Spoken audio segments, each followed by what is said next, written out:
Welcome back to the Fitness League, helping busy humans build strong bodies, sharper minds, and better lives. Join us each week as we cut through the noise, challenge the norms, and empower you to train smarter and live stronger. Matter cannot be created or destroyed, and neither can your habits. Long-term adherence suggests that you will not maintain a good habit you create or fully remove a bad habit you destroy. So your long-term success depends on you transforming bad habits into better ones. So how do you do that? It starts with a mindset shift. Welcome back, homies. What up, what up? Joelle is a little raspy today. Bringing my sexy party girl voice today. I bet you people Sexy Phoebe for the Friends lovers. I bet you people will like it because I don't know. I remember being sick on a few episodes and it's like almost like I would get compliments like, "Oh, I like the rasp." Oh yeah, okay. Let me just continue straining my vocal cords on purpose. I don't know what happened. Like the last maybe like 3 times I've gotten sick or have like felt like I was about to get sick, I've lost my voice. Or I like get to this point and then if I keep using it, it's completely gone. I don't know if this is like just what happens in your 30s, but all of a sudden I lose my voice just like anytime I get the sniffles. We're garlic and honey. My dad swears by apple cider vinegar. Like he'll gargle it and drink it every day, and dude's never sick. Like give him credit, and I'll even do it once in a while. I used to do it more, but like just in my head, I had an era. There was an era of Joelle that did that. Era. Yeah. Mm-hmm. Okay. Yep. It was very It was popular so for a bad. while. It was Yeah, so it's bad. disgusting. Did you cut it with water or just straight apple cider? No, you have to cut it with water, otherwise you like burn your esophagus. Yeah, maybe that was part of my deal too. With probably their why you- esophagus. Yeah, I think we know the answer to your I think apple cider vinegar was the bottom of the totem pole. It was probably the followed healthiest by of the things. handles of. Yeah, no, it had nothing to do with the alcohol abuse. No, probably. Yeah, the apple cider vinegar was a habit I'm glad to see we let go over the years. Why? It's just gross. You think anybody enjoys that? There is some good stuff on this. Is probably another episode, but there is some good stuff as far as moderating blood sugar levels, cutting your appetite for sugar. There's some science behind all that I won't dive into today, but we'll give it a little tease there. We'll save it for another time. Someone will listen to this and they'll ask on tomorrow's Q&A. Yeah, please let us know. Let's dive into that today. So well, today, guys, it's tomorrow. Maybe tomorrow. Yeah, today is going to be about the habits and creating good ones. How do we shift from bad ones? But starting with, the idea, if you believe bad habits can simply be eliminated, you'll spend your life in this cycle of frustration and relapse, which is why you try to start something and want to make this healthy shift and you don't stick with it. There's a very specific reason why that happens. So we're going to give you the remedy for that today. Now, we'll start by talking about why this shift is so essential. Most people try to quit bad habits by cutting them cold turkey. But habits are really wired into your brain for a reason. They serve a purpose, even if they don't serve your goals. Habits are wired into our brain because they're actually a survival mechanism. Our brains are constantly looking for ways to be more efficient, and habits are its way of automating repetitive tasks to save energy, time, and mental bandwidth. Your brain consumes a ton of energy. So to keep you functioning without burning out, it creates shortcuts, which are neural pathways, so you don't have to consciously think about every single action.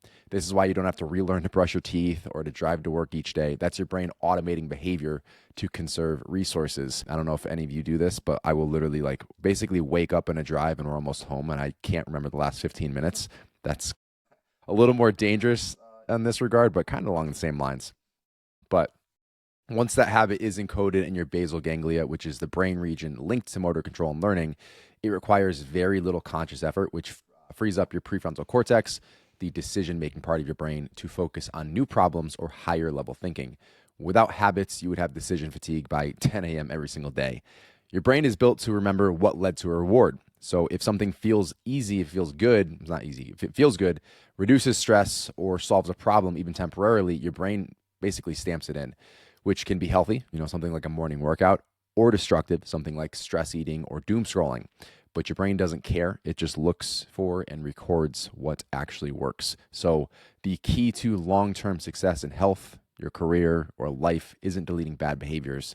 It's rewiring them. When it comes to your health, that would be, you don't stop craving comfort food. You replace it with something that nourishes and satisfies.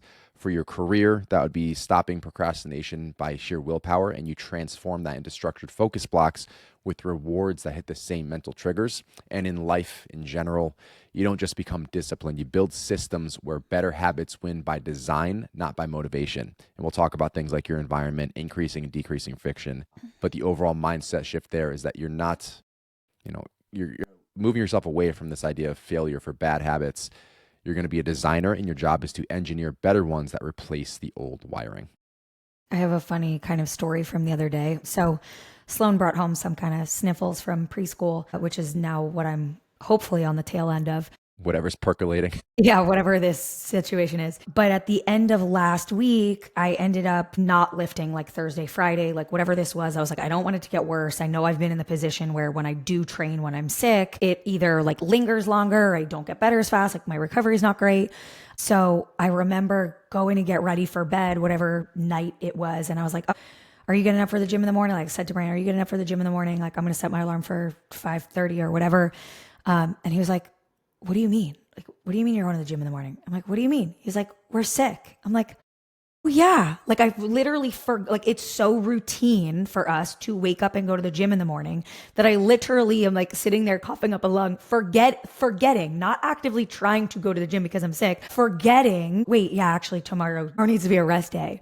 But that's how ingrained our habits become. Like it becomes something, and you want it to become something that doesn't as much feel like a chore anymore. Like you wake up and brush your teeth. You don't bitch about having to brush your teeth really, because you're like, okay, I need to do this for my hygiene. Exercising or eating the vegetables or choosing the, protein with your meal, whatever that is, it becomes habitual. And then after a point, it doesn't take a lot of thought, and you don't have, I like that you brought up decision fatigue, Josh, because we get decision fatigue when we are constantly needing to make decisions that we actually have to think more about. And when your habits are on repeat, you don't have that same decision fatigue about at least health and fitness, because that stuff is just happening automatically. Hey guys, real quick. If you've been listening and thinking, I need to start doing something for my health, but I don't have time for a full program, that is literally why we built the SDE Method app. It's a fitness app made for real people with real lives. Busy parents, working professionals, anyone juggling 100 things. You can get a smart, effective workout in around 30 minutes, some even closer to 20 minutes, and log out knowing you made progress. You can finally take the guessing out of your workouts. We have workouts designed to be done at the gym or at home, and you get access to all of them when you sign up. As life phases change, you can pick a new one that aligns better with what you have going on right now. And one more thing, we are also qualified for HSA FSA reimbursement. So just hit the app link in the show notes, start where you are, we'll help with the rest. All right, let's get back to the show. It's funny, like one of the main, not retorts we get, but from people who will comment randomly would be, okay, must be easy for you guys, must be nice, you've built your life this way. But it's that last part, you built your life this way, and that's happened over years. So the things that we do on a regular basis, it was one of those a decade ago, and then a couple of those the following year, and a couple more the following. So at this point, yeah, we have a ton of things stacked in here. But like you just outlined, Joel, these are things we're not even thinking about at this point. It's just regular life. It's the morning and evening walks. It's the way that we eat. It's the habits throughout the day. It's just the way that we live. And it didn't happen overnight. This wasn't a 30-day challenge that we stuck to for the next 12, 15 years. These were little things that we understood made us feel better, and we worked on implementing. And now we no longer think about those things, so we can move on to the next one. It's just kind of rewiring the lifestyle pattern, similar to what we're talking about with like your brain. I can empathize with people who are maybe starting now in their 30s, who have kids, and they haven't had, like, here's where I see us having an advantage. It's not we have an advantage because we work from home. I mean, maybe a little, but like, it's not an advantage because you have a garage gym. Like, yes, those are things that are helpful, but they're by design. They didn't happen by accident. Where I think, where I have a lot of empathy is for people starting a health and fitness routine for the first time. Now, as a parent with a career, kids running around, I would have to imagine that is so much harder than us having the benefit of, we started these habits pre-careers, pre-kids, pre-home ownership. And those things were already habitual for us. And so when our lives changed and we had kids and bought houses and grew businesses and whatever else, we were still anchored by the foundation that we had built in the years prior or the decade prior. So I can empathize with the person who's like, wow, that's so easy for you now. Kind of, yeah, in a way, like we still make choices every day. But yeah, we do have the benefit of we built a foundation before life got as chaotic as it is now. And I would imagine if we were starting now, it would be that much harder to implement our health and fitness habits.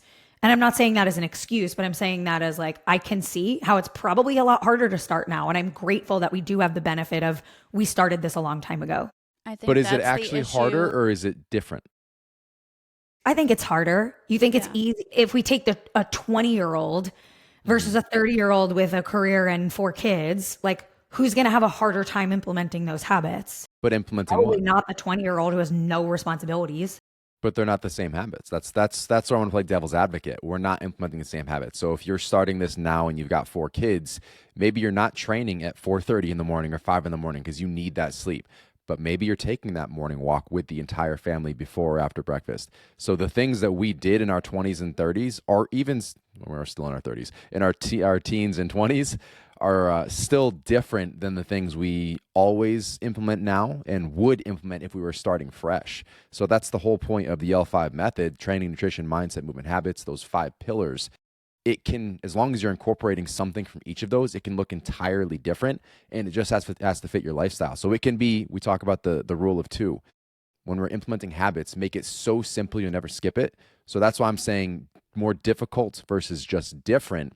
You're going to choose the lower barrier to entry, and it's still going to have a big impact because you're not doing any of those things right now. So I agree with the sentiment of what you're saying entirely. I would just also push back on those who lean on that and just understand it doesn't have to be more difficult. It's just going to be way different. I think that's the issue Fair. with the comparison trap, though. Like, when I actually don't think comparing yourself to someone else is always a bad thing. I think it's how people do it. So if you're comparing your day one at 30 years old to where we are right now, and you're not factoring in the fact that we have been doing this for 10 years and we've built these habits over time, and we've built the garage gym slowly over time, and we've done all of these things over that time frame, you have to compare apples to apples. If you're comparing apples to oranges, you're going to feel shitty and feel like you can't do this yourself because you're not in the same exact scenario as that person. So I actually had this conversation in the DMs last night. I forget what she was responding to, but she was talking about how she always compares. I think it was for postpartum. And if you're going to compare and use it as a good thing, you have to compare all of the aspects and all of the scenarios and all of this person's life and every single thing here if you want it to be a true comparison. Otherwise, it's not worth comparing yourself to that person. Comparison can, as you very much know, it can also lead down an ugly path that draws us to the shortcut, the quick fix. Oh, that person started 20 years ago. How do I get there now? That's not fair to the person. That's not fair to the person you're comparing yourself to, because they've worked a long time to get to that point. And B, it's not fair to yourself, because even with the steroids, there are going to be so many things that, get thrown to you as a curveball, and like this comes up and that comes up, and you're still not going to look exactly the same. So then you're going to think, oh, I got to do more of these things and more of this and more in that. Steroids is the extreme example, but there are plenty of things, short of that people try to utilize as that shortcut. I don't want to put in that time that's actually going to create the lasting change, the lasting behavior, the lasting result. I want the magic pill that just gets me there right now. And everyone is waiting for this magic pill, this magic shot, this magic protocol, whatever it is. And we jump on that shiny thing, the shiny object syndrome. I think it starts with comparison. I want to be there now. I don't care how long it took them. How do I do it? And then when they can't, when they try the magic pill and it doesn't work, or they realize how long that person's been doing it, they just take that as an excuse to not even start. And then we're in a worse place next year, 5 years, 10 years from now. So the shortcut, and it sounds so burdensome and so unexciting. The shortcut is to start right now. It's the long way. It's to not put it off anymore. The best time to plant the tree was 20 years ago. The second best time is today. So don't keep kicking the can down the road. Make the change in some capacity. It's not going to be an immediate return on your investment, but it'll start accumulating over time. I think this is a really applicable conversation to postpartum too. Obviously, that's my reality right now, and having lots of conversations about it.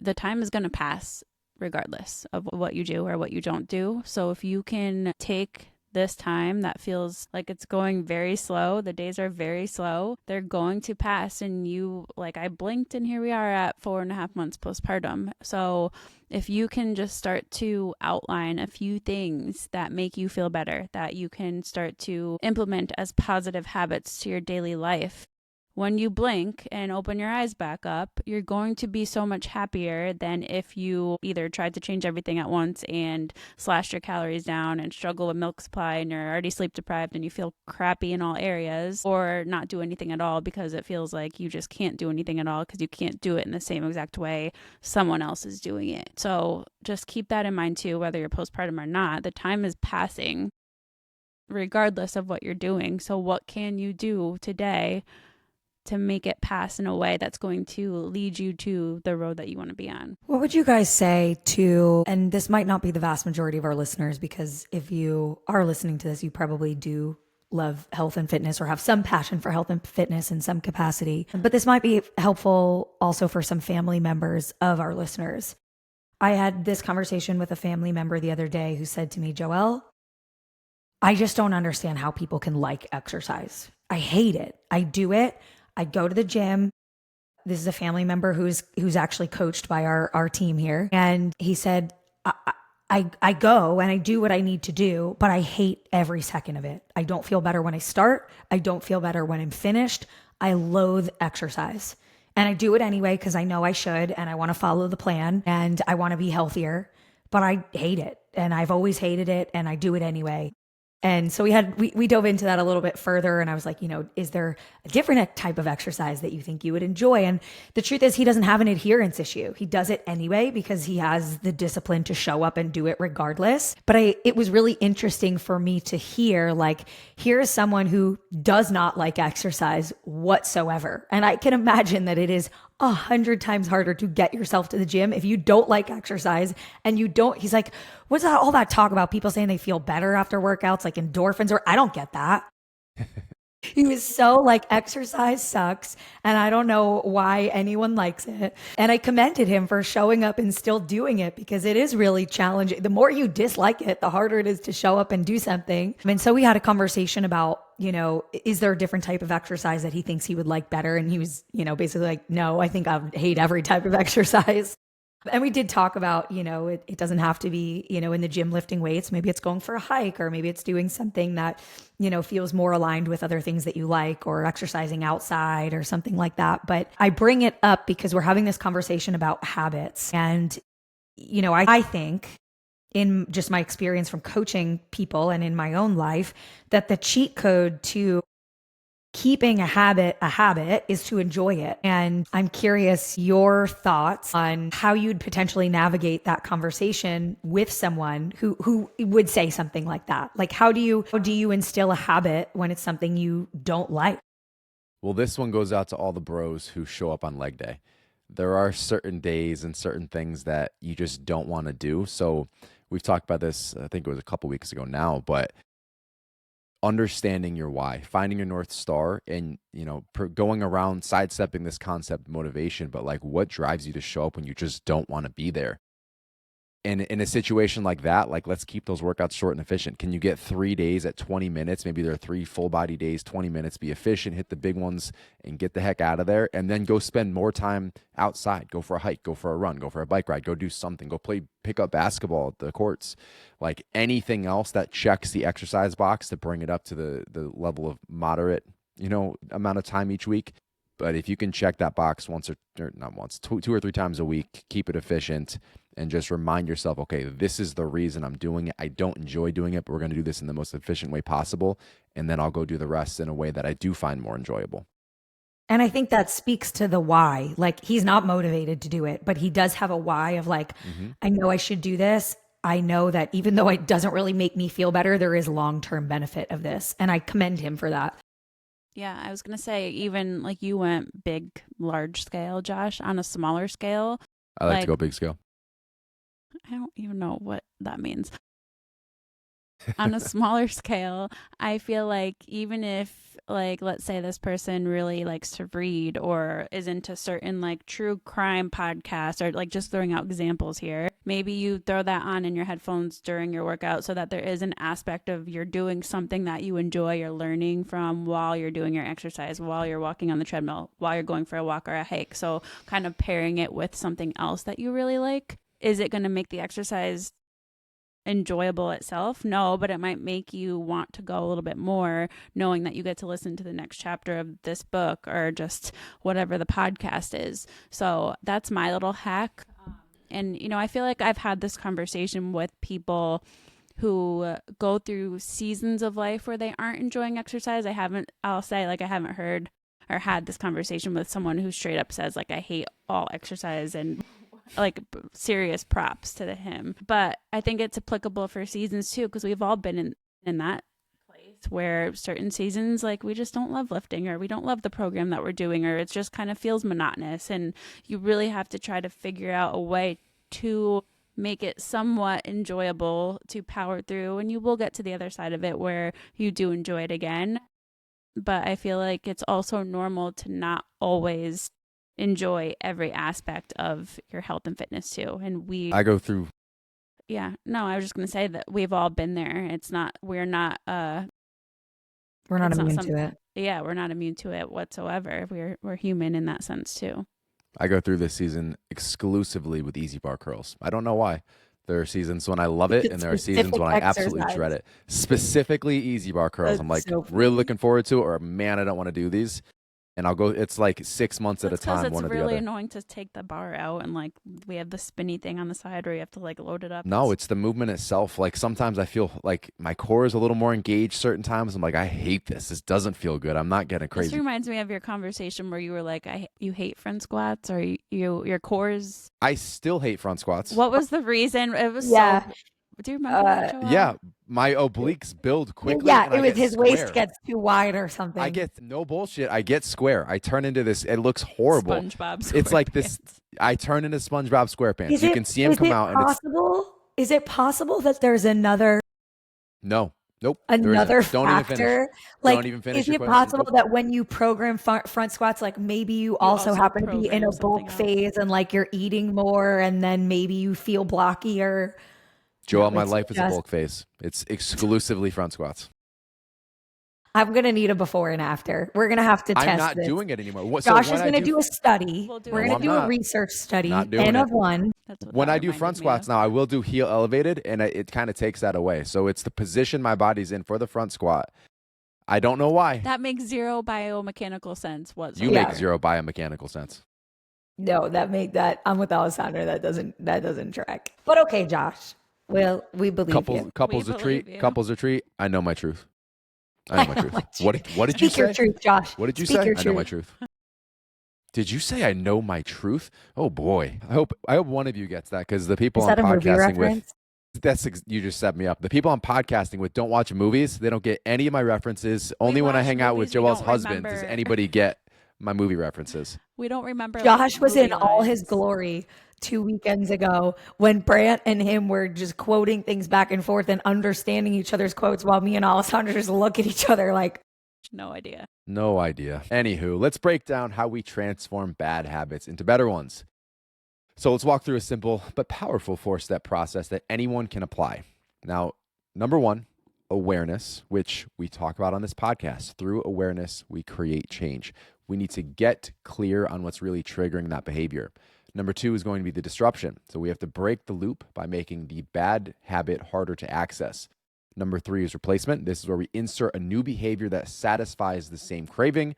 And number 4 is reinforcement, where we rebuild consistency by rewarding the change. So whether it's trying to eat cleaner, to stop doom scrolling, or actually use the gym membership, this is the blueprint that we're trying to create. Now, the reason breaking bad habits doesn't work, we need to kind of dive into that a little bit further. It's this myth of elimination, the concept of trying to just stop doing something. That's that cold turkey approach. Now, a brief science to kind of understand where this all comes from. On habit loops, that's where we have a cue, a routine, and a reward. This is what forms that habit through the loop. So the cue is the trigger that tells your brain to start the behavior. The routine is the behavior itself, and the payoff is the reward that your brain gets. So the dopamine, the relief, the satisfaction. So cue, routine, reward. Every time this loop runs, the neural pathway strengthens like a trail in the woods, getting clearer with more foot traffic. That's why the more you repeat a habit, whether it's good or bad, the more automatic that it becomes. The real life example for me is, I think it's a little bit being addicted to coffee, but certain periods throughout the day, I try to cut it off at 1. So I have had to replace the coffee because otherwise I'll just cave and I'll drink it again. And then I don't feel too great and I don't sleep too great. Is typically to replace it, if you guys are watching, with this can. The sparkling element satisfies that same itch. Occasionally I'll switch it to tea. What's that, Joel? I got to order more of those. I just sometimes forget about them, and I really like them when I have them, and I like that they're a caffeine free, like just tasty drink to have, and I always forget about them. It's just that, not so much the comforting, it's a fun drink. When I'm looking for that warm comfort, I'll go to the green tea, or I actually have an assortment of tea, so whatever I want to throw in. But I had to replace it, and it's not necessarily that second cup of coffee for anybody else is a quote-unquote bad habit, but I know personally I do not respond well to that second cup. So these are all going to look a little different for all of us. But I had to replace that one thing, that fun thing, makes me feel good drinking that second cup for about a minute, and then it's all downhill. I replaced that with something that doesn't have the caffeine, and it's still fun to drink. For anybody else, maybe it's, quote unquote, quitting junk food when we start stress eating, and replace that with some healthier junk. Maybe it's protein bars that are fun to eat. They got some nice flavors. Those Quest chips, we kind of get into those once in a while, but just literally replacing the same exact thing with something that's less, I don't like to say good or bad, but less quote unquote bad, or a step in the right direction. So you're not deleting a specific habit, you're just redirecting it. Something that I heard recently, sorry, Joelle. That's okay, go ahead. Well, something that I heard that it's kind of silly, but I heard it recently and I think it's resonated with a lot of people. And I guess it technically falls under the second step that you talked about, Josh, disruption, is to procrastinate your bad habits. So if you're somebody who does tend to snack a lot throughout the day, as an example, before you walk into your pantry to get a snack or open up the fridge to get a snack, procrastinate the bad habits. A lot of people are used to procrastinating the good habits, but if you apply that same mindset to your bad habits, like instead of just walking in to grab your snack, maybe you take a second to tidy the kitchen or throw a load of laundry in, or, do something to almost distract yourself. You'll notice that you kind of just break that up a little bit, or just enough so that your mindset is like, hey, do I really need to go get that now? It just kind of gives you a second, and I guess it's a time-based thing, to kind of ask yourself, do I actually want this right now? So I think that's just kind of a fun way to think about it, is procrastinate the bad habits that you want to break instead of the good habits. And even right there with that one specifically, like, how many times do you reach for your phone? So one thing that I've done that's been pretty helpful, especially when I sit down to eat, it's a cue. Plate goes on the table, my butt touches the seat, and I reach for my pocket. If you just ask yourself, okay, what am I actually looking for? Is there something I needed to buy or I needed to go do? And if it's, I just want to scroll, slowly take your hand off your pocket, put it back on your fork, and eat that meal slowly. And if you do that for like 2 or 3 days in a row, you stop reaching for that pocket. It's still kind of there. You still have that pull, but it's not automatic. And that's kind of the beginning of that process. So you're giving me permission to buy something every time I sit down and eat my lunch. Replace the habit of scrolling with shopping on Amazon. Do you guys hear how my wife's brain works? Like, these are the conversations I have to have. I heard it how she heard it, for the record. I'm not giving you the That's excuse. Girl math right there. Right, that is okay. girl math. This is why I should start talking less. Listen, if you're tired of the all or nothing cycles, the diet starts Monday, the I know what to do, I'm just not doing it feeling, we should probably talk. Our one-on-one online coaching isn't just about workouts and meal plans. It's about building something that actually fits your life. No cookie cutter templates, no guilt, just real coaching and real results. Plus, we've got a pretty big team, so we can even pair you with an expert who actually understands your lifestyle because they've gone through it too. If that sounds like what you've been missing, check out the link in the show notes to apply for coaching. Then we'll send you the link to book a free, no obligation consult call with our team. There are no hard closes. We won't even take your credit card over the phone. You'll get the details to sign up on your own time. And more good news, we are in fact qualified for HSA FSA reimbursement. One last thing, we even offer a 30-day money-back guarantee, so you have nothing to lose. What are you waiting for? Spots are limited, so apply today. All right, let's get back to the show. I love that replacement is part of this equation because I think it's a lot easier to replace a current habit with something else than it is to just ditch it altogether. I remember speaking to someone, this was years ago, but I remember someone saying to me, I just can't ditch my like soda habit. Like I have soda multiple times per day and I know the calories add up, but I just like can't kick my soda habit. And I was like, well, could you just swap it for a diet soda every time? And no joke, this person looked me in the eyes and was like, oh my God, I never even thought of that. That's a great idea. Because I was people like, are shitting to me, all I over was just diet like, soda these days. and it was just like, hey, that's a very easy swap. Like if you don't mind the taste, that's a very, very easy swap. If you're someone like, I'd rather have water than have to have the diet version, then like by all means. But if there's a simple swap like that, that would drastically improve your health, great. Like disrupt that habit, swap that, replace that with something that's going to be even just a little healthier. You also might have just saved yourself 500 calories in soda for the day. But that was a very just like interesting moment for me. Like, wow, this doesn't always come naturally to people what a replacement might look like, or that replacing that behavior is an option. We just think like, oh, I could never cut that out. I'd be miserable without it. Can we just replace it? It can Well, really yeah, be actually, that's that a good simple. idea. Right. Well, that's kind of the process. So with that, let's kind of break down and give them the actual steps with that habit transformation framework. So we had those 4 steps: awareness, disruption, replacement, reinforcement. Let's break these down so you guys can start doing this week. With awareness, again, through awareness we create change. That was the key part of this framework. If we're not aware of those triggers or cues, those circumstances, we can't change them. So we start here. We need to identify the cue and the reward behind the habit. What is it that we're doing, or what is it that's starting it, and why do we feel rewarded in some capacity? What are we getting from this? So an example would be, to go back to the social media scrolling, boredom is the cue, dopamine is the reward. Now, with this stage, awareness, what we want to do is track or journal in whatever capacity, write it down, put it in your phone in the notes app for 3 to 5 days. Literally just being aware of it. We're not worrying about the disruption, the replacement, the reinforcement yet. We're just going to write everything down that we kind of come up with. Here's what I do. I don't love that I do this. Become aware of those things throughout the day, jot them down. Disruption, changing the routine, not the cue or the reward at first. Again, we're taking this little piece by little piece. So we want to stack this with friction, which Alessandra was talking about. Increase the time, what that friction is, make the bad habit harder to do. The example would be to hide junk food, put it in a higher shelf. For my wife, she'd need a ladder to get to the top shelf, so we could put it up there if that's what she wanted to work on. If it's for social media scrolling, we can put app limits on there. They have apps that limit your time on apps, which is ironic, but they work. So you could start introducing those, and all we're doing is creating friction. And a lot of times you just need that 5 seconds to the disruption, really becoming aware of what you're doing, and then kind of taking a step back.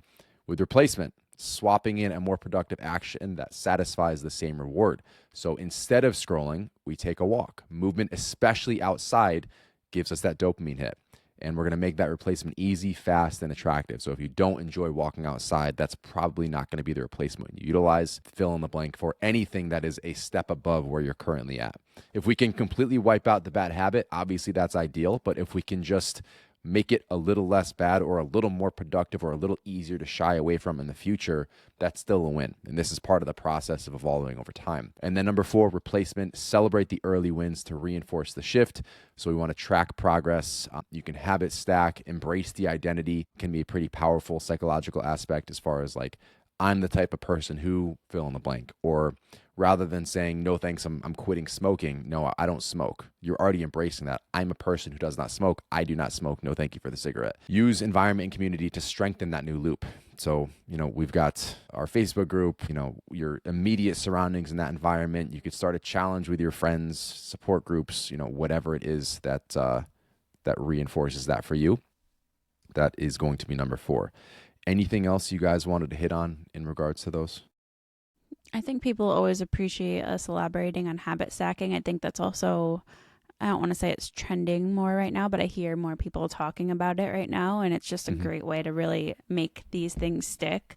For example, every morning I used to post on my Instagram stories, like, tap in if you had your morning water. Let me know if we want to bring that back. It's been a little while, but like just a quick, easy thing that we can do really no matter what season of life that you're in, whether you're one day postpartum or, you know, you're pregnant or you're in just a harder season of life. If you start your day with water, that is one positive start to your day. It seems really simple. It seems almost stupid, but it's an easy thing that most people can do. If you're struggling with that, how do we stack that with something else? If you tend to go right to the coffee, what I had an old client do actually was I had her fill her water bottle or a glass of water the night before, put it under her coffee maker. So like she could not make her coffee until that glass of water was gone. Or actually, no, she filled her coffee cup, her mug, with the water. So there was water in her mug already. So she couldn't just press the button, make her coffee. She had to drink the water so that the cup was empty and then she could have her coffee. But that's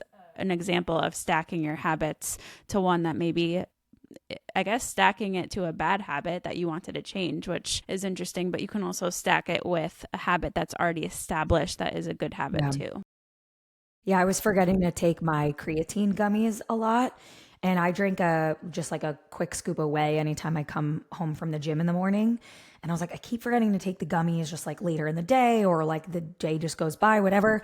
And so then I went back to Legion. I bought the unflavored creatine, and I was like, I'm just going to stack this with my morning whey in the morning, because then I know I won't forget. So that's just another example of habit stacking. Like, I'm already having that whey shake every day. Might as well just add the creatine to it, and then just kind of, the gummies are delicious, but the powder is just working better for me this season. That reminds me, somebody sent me, I think it was another podcast. I didn't listen to the podcast, just time is limited over here, but they were saying how creatine gummies are not as efficient as powdered creatine. I know this is way off topic, but it just reminded me of that. I don't know if you want to... I saw a post about that probably a few weeks ago. I would have to look into it further. I couldn't speak on it knowledgeably. But I've definitely seen claims like that, and I don't know how accurate those claims are. Stay tuned. Stay tuned. Let's dive into some common pitfalls and how to avoid them.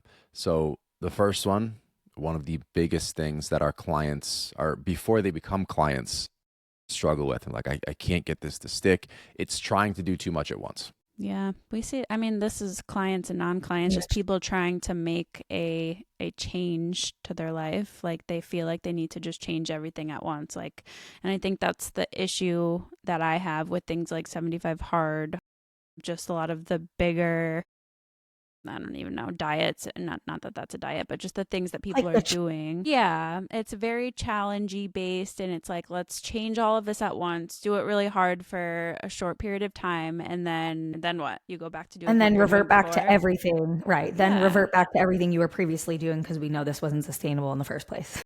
Yeah. I always like to throw the asterisk on that one. He is very clear. It is not a fitness challenge. It's I know you know, but people still use it as one. They do. Exactly. That's the problem. They use it. They don't realize it's a mental challenge to help you kind of redevelop and start rewiring your brain in that capacity. Like, I can do hard things. I can change these things. That was Andy's concept. That was Andy's protocol for doing that. Whereas other people use this as like the whole 30, and, you know, I'm going to do this and then everything's going to change for me. Everything's going to be great. It's a tool, and people don't realize that. Yeah, my point was, like, if you're doing that, don't do it for 75 days and then go back to what you're doing before and then do another 75 hard a couple weeks later, a couple months later. Like, if you have to repeat it and you're constantly popping back and forth between it did it actually work for you if you're not sticking with it? So that's my gripe with it. But anyway, to each their own. That's always my response when people are like, well, I did keto and it worked, or I did paleo and it worked. And it's like, well, if you gained it all back and now you have to do that diet again, did it work?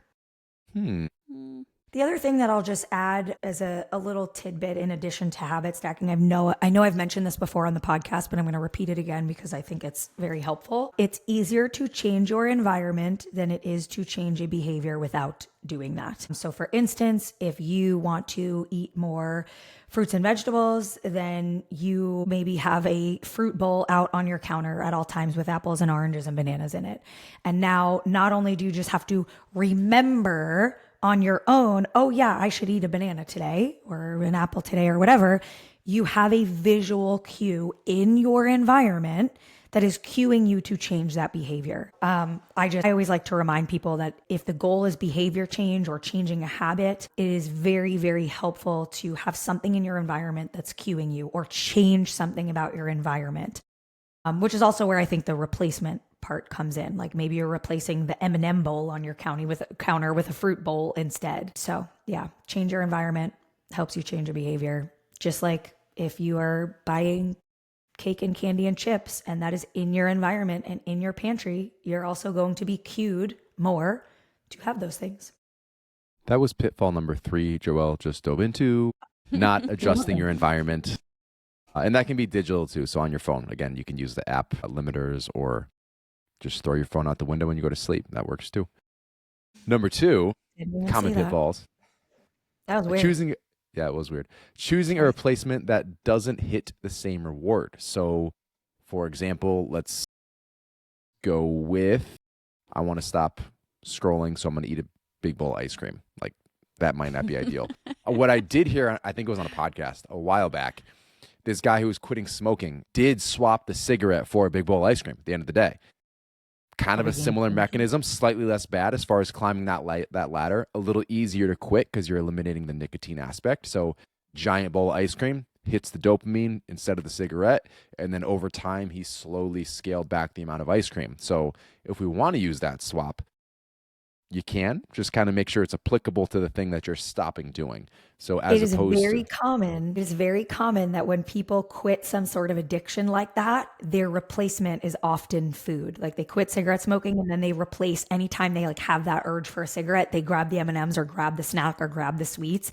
It's very common that people gain a ton of weight coming off of something like cigarette smoking because of that replacement habit. So be careful with what you are replacing and how much of it. But would you call the bowl of ice cream a little less damaging than the cigarette? Yes, less carcinogenic, but if you gain 50 pounds, then you have a new problem on your hands. Well, don't wait that long, guys. Start with the ice cream for like 3 weeks, 2 weeks, a week, and slowly decrease go from like the whole quart to like the pint to like a couple scoops, and then be totally done with it. This is the Health and Fitness Podcast, luring you into bowls of ice cream. Trade your cigarettes for ice cream. That'll be the title. I think this is where something like tracking your steps is a great thing, and almost it gamifies it. So like if you're somebody who does struggle with getting enough movement in throughout your day, I hear this a lot with like I don't want to say older generations, but like, you know, like let's say our parents, Sorry, not Mom that and our Dad. parents, you're not old, Mom. You're going to make a lot of people mad. I'm just saying, She's like, gonna say, "Pal, we she was talking about starting in your 30s.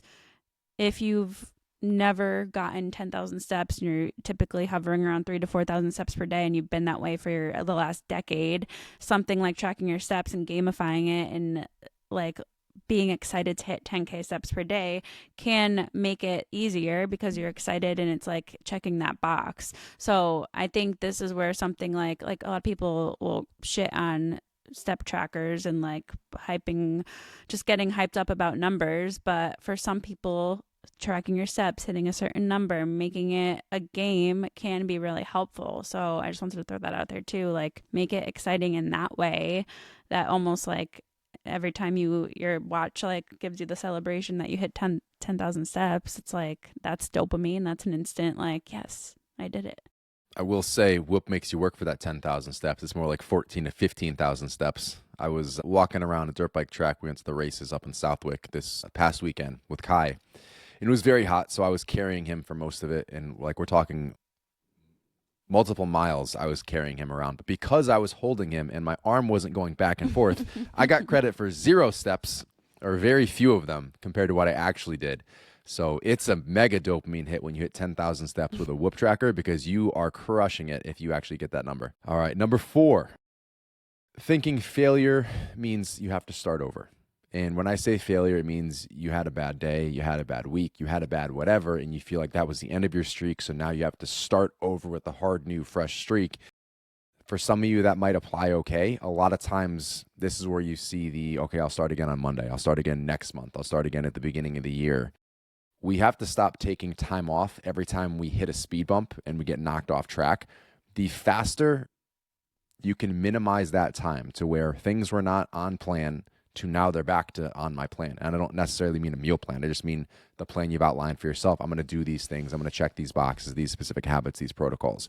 From the time that you messed up to getting back on that, if you can reduce that time, that is the key to your long-term success, because you're shifting your mindset in the starting over, all or nothing, black or white, there's no gray mindset reframe, to now being able to get to a manageable place, a balanceable place where it's not always on or off.